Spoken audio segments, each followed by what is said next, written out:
Futures trading involves risk and is not suitable for all investors. Content provided in this segment is meant for educational purposes and is not a solicitation to buy or sell commodities. Hello, everybody. Welcome back to another episode of Tech Talk. I am Cody. With me is Andy. As always, together we make up the Tech Talk team. Tech Talk team. T cubed? Is that right? Am I doing T cubed. There you go. I like that. Throw it on there. Throw it on there. Put a hashtag behind there, and away we go. I was thinking of a good hashtag for you, by the way. Go. Yeah, what's that? Yeah, I think we're doing it. It might be hashtag DF. Don't fade the hammer. DFT hammer. DF hammer. There you go. Don't fade the hammer. Or no, you know what it could be? Sorry. Hashtag DF hot. Don't fade the hammer of truth. DF HOT. I like that. Right. Start that one. I don't know. Hash brown it, hashtag it, whatever it is. So we got 4 charts today. 2 of those came at request. 2 requests. 2. Those. Wow. What's the first one? We got no feeders. Who'd this come from? Tiffany. Thanks, Tiffany. You want to look at no feeders? Feeders. Okay, question for you as it pertains to feeder cattle. Yeah. At Coster Dairy. Is it Coster Dairy? Mm-hmm. How much, if you guys took just to beef, how much can you get for beef cows? Dude, right now, so that's kind of why we want to look at the chart. I mean, right now in the Midwest, talking to a lot of folks and looking back at a few different receipts, folks are averaging $1,200 to $1,300 per animal right now. I mean, that's an average, right? So give that an average over however many you're going to send. But right now, I mean, these prices are things that folks haven't seen in years. That was going to be my next question. So, like, relative to what you've seen in the past, I'd say you have to go back to 2014. Okay, so these are good numbers. Like, so I bring that up only because when you look at feeders, you know, it's just been on a tear. Yeah. Right. I mean, this is a weekly of feeders, and we're here since 155.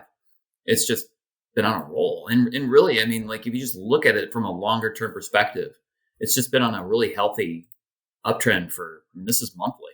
I was gonna say I just checked out the monthly. Look at that.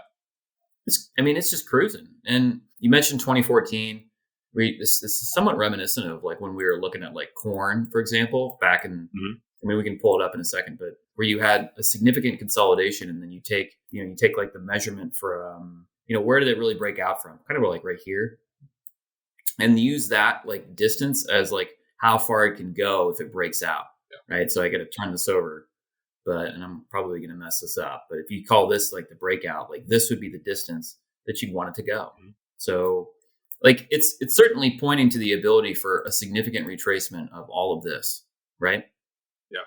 And the longer you typically, like, especially in these longer term charts, the greater the period of consolidation, the further it is you would typically move after a breakout. So I think we have to be really mindful of this 220 price in this chart as the potential for it to really go. And I think a good example of that, let's just go back to, like, this is corn. I think this is a much better example, but you have this extended consolidation period from 2015 to the middle of 2020.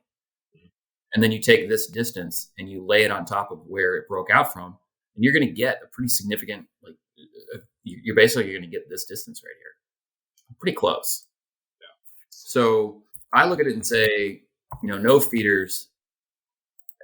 I think it's going to be subject to like these types of days where, it starts to roll over. But look at this is today. You engulfed everything from yesterday, all of it. Yeah.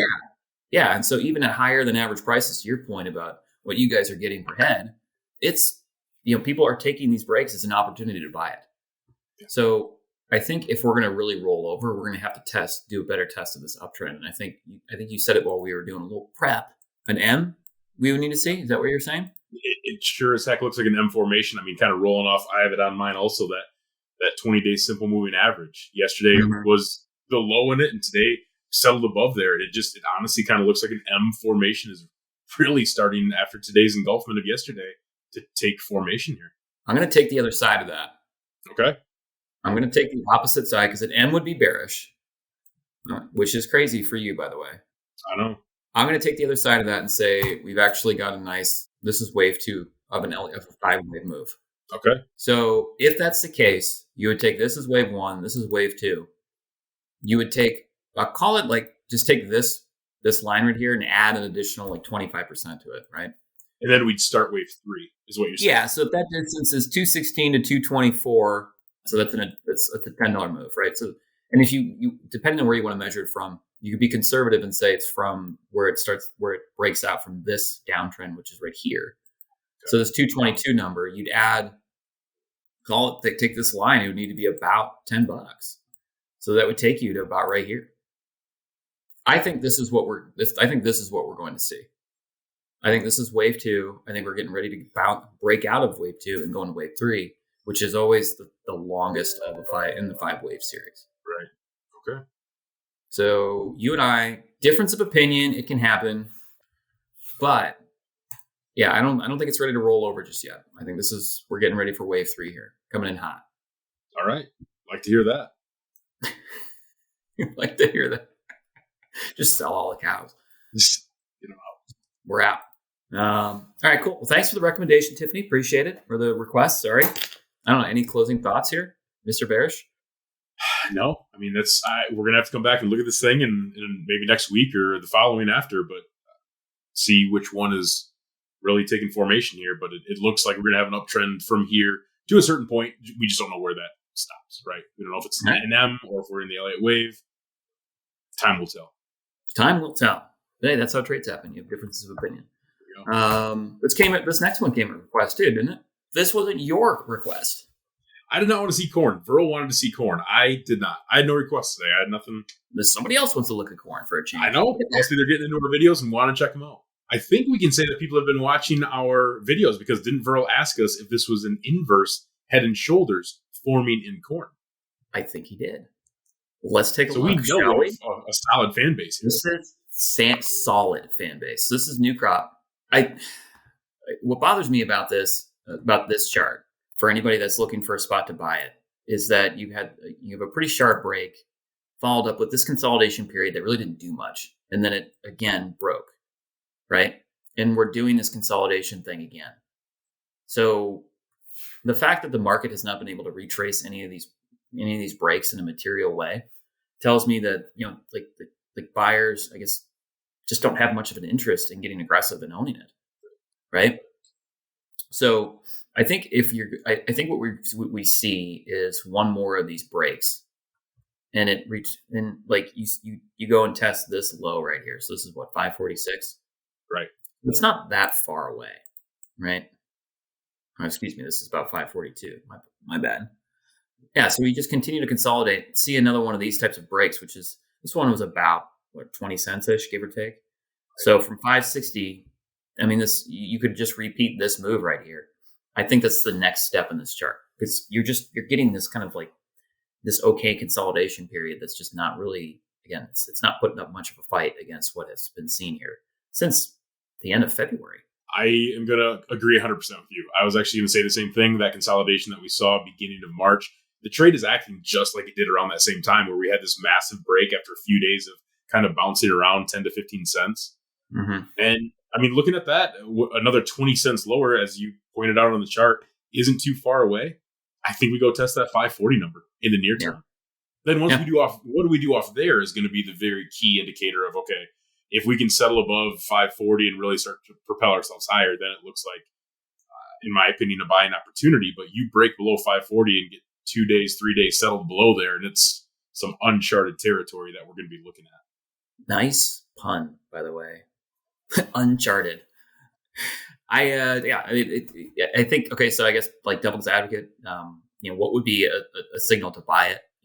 I think you would need an extended, more of a consolidation and really break out of this, what has been a clear downtrend, right? And start to kind of put in some higher lows.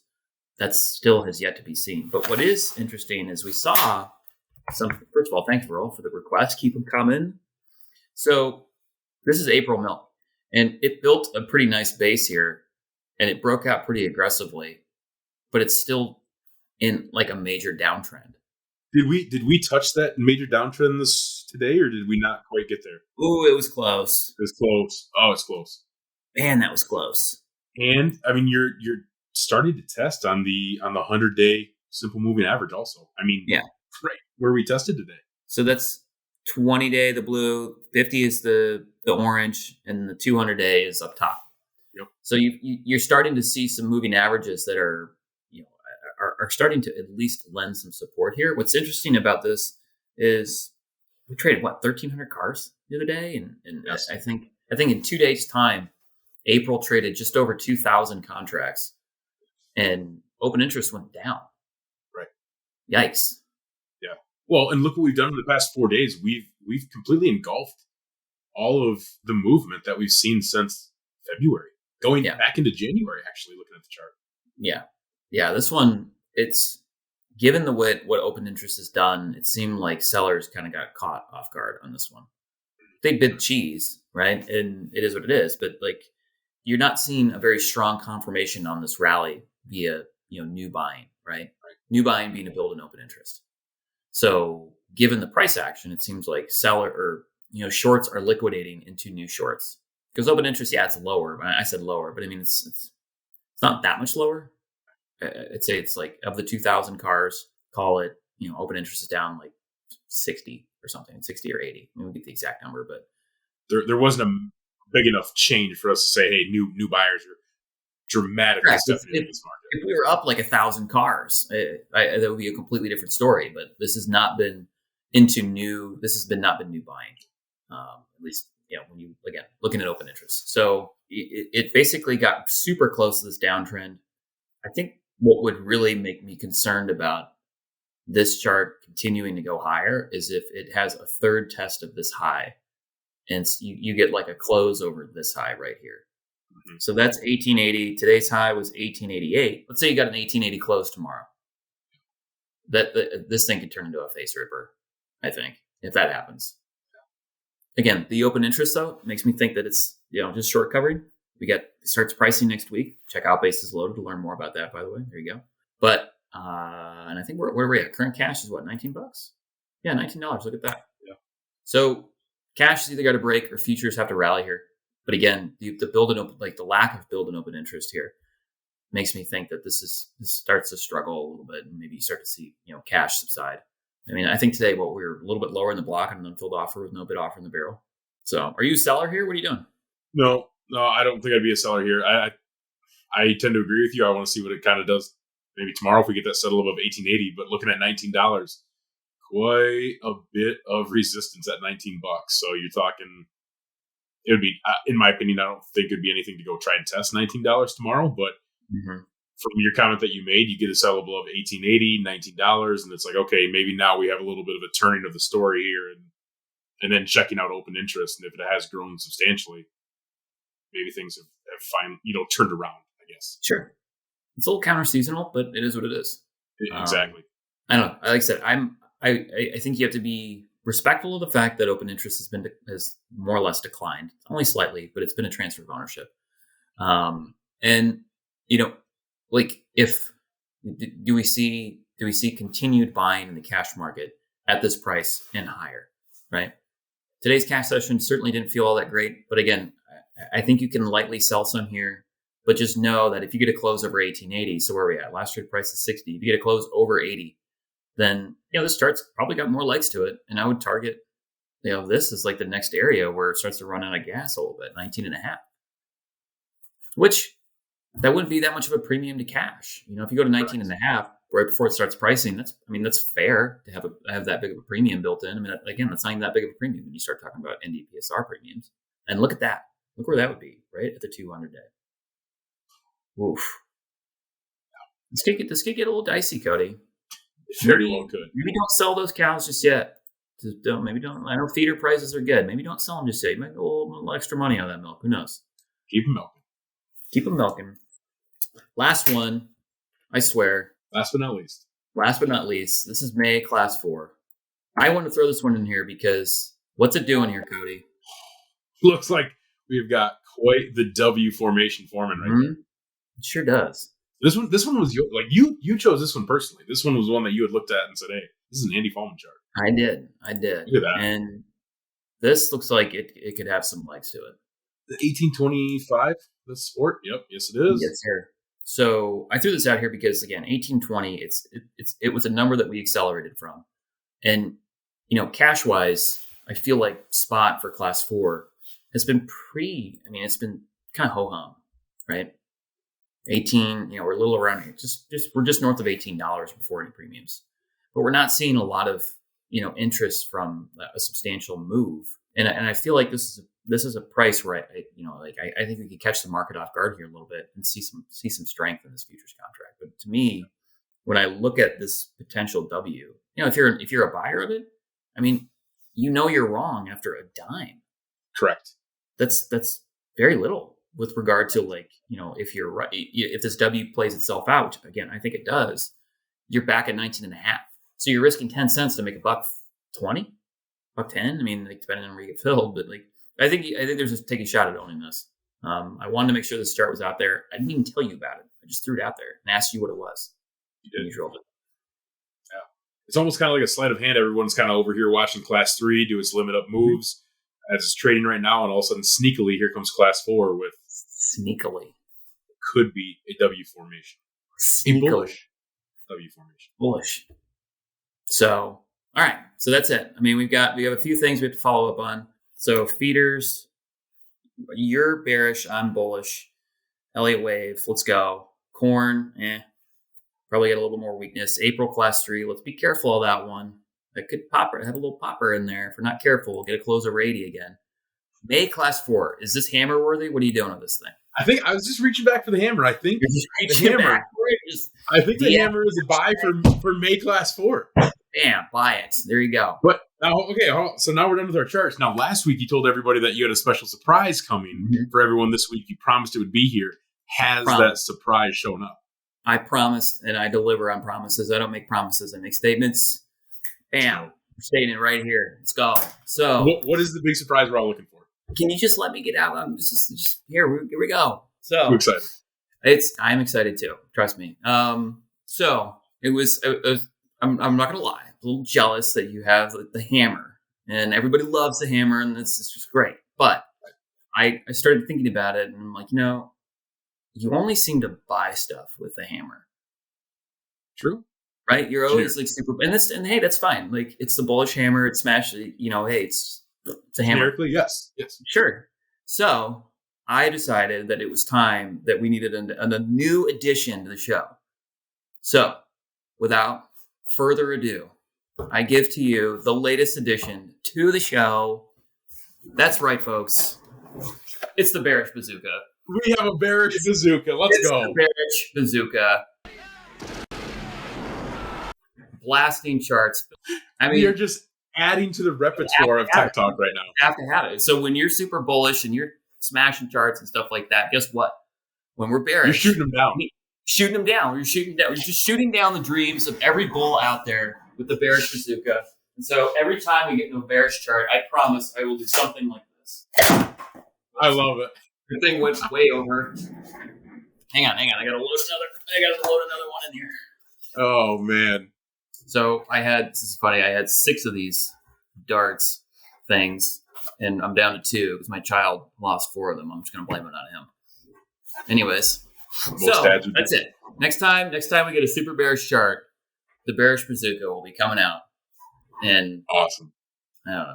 We have to have something. We're against the hammer. So that's 2 things. Yeah. So maybe, I don't know, maybe you just see me just sitting here with the bazooka. I love it. You know the viewers love it. They're going to be excited to see what we have to say with the hammer and the bazooka. I mean, you got to have something. So Bearish Bazooka, we got to think of a hash brown or a hashtag that goes with it too, because you've got DF hot now. Hashtag DF. That thing's going to, what's that called? Trending? That's going to be trending. It's just going to be I don't know. I'm getting older now. What was the word that Paige used the other day? It slaps or something like that? This thing slaps. It tracks. That tracks. Yeah. Awesome. All right, everybody. We super appreciate you guys tuning into Tech Talk. Tiffany, Vero, we appreciate you guys asking us for different charts. Now we have the Bearish Bazooka. We have movement in the background from Andy now. Things are looking up on Tech Talk here. So until next time, thank you for tuning in. If you'd like to see more charts, let us know. Have a great week. We'll see you next time. Bye, everybody. Or somebody gets an eye booked out. Yeah, somebody's going to lose an eye with this thing.